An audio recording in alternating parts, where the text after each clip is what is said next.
Have you ever fallen under bad leadership? I'd suggest you probably have, because you are currently.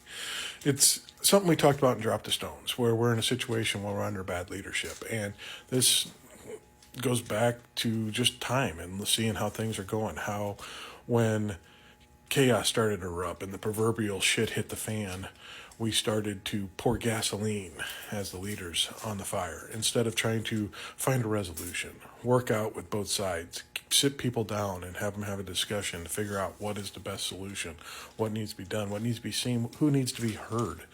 But instead, a lot of times we just pour gas on the fire because of our incompetence, of the leadership's just inability to be effective in what they're doing, and their demand for personal adulation and support and praise, that they are the ones with the greatest ideas, that they have to be the saviors of everything, that they're going to be the ones lifted on the shoulders of everybody because they've led them through the tough times. But instead, as history will point out, more times than not, that cause so much more issues, so much more pain and agony and misery because of the fact that they just douse it with gasoline and keep blazing that fire and keep the animosity between sides and have no idea of how to reconcile and how to bring people together and how to have people work together under them.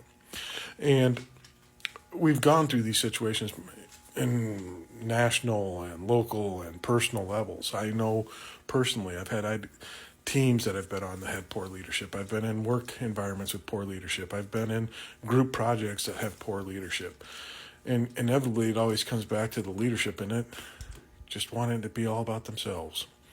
And what I found works out best is just to, if you can step up and take care of what's right in the group.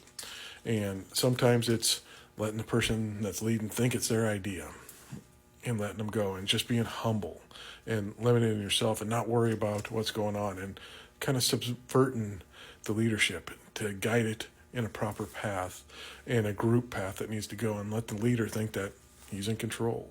That's fine.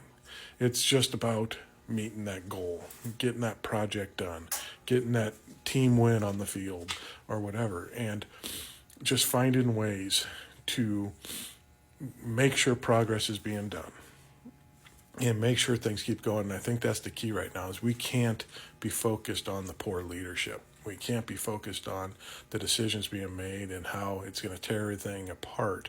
Instead, we have to be underneath, subverting it, and continuing to bring the progress that's needed for our lives and our country and our personal growth, of continuing looking into ourselves and building ourselves up and building up the community around us and letting people realize what's best for them and help them understand that and actualize that, and subverting the leadership's demands and requests and everything else. And then when things start to finally work out in the end, whatever, you can take all the praise and credit you want because it means nothing in the long run.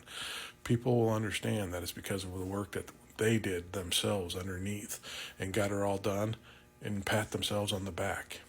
It's just part of the way of life and operating and how we go, and that's what we need to continue to do. Focus on what we can do and what we can make this world to be a better place.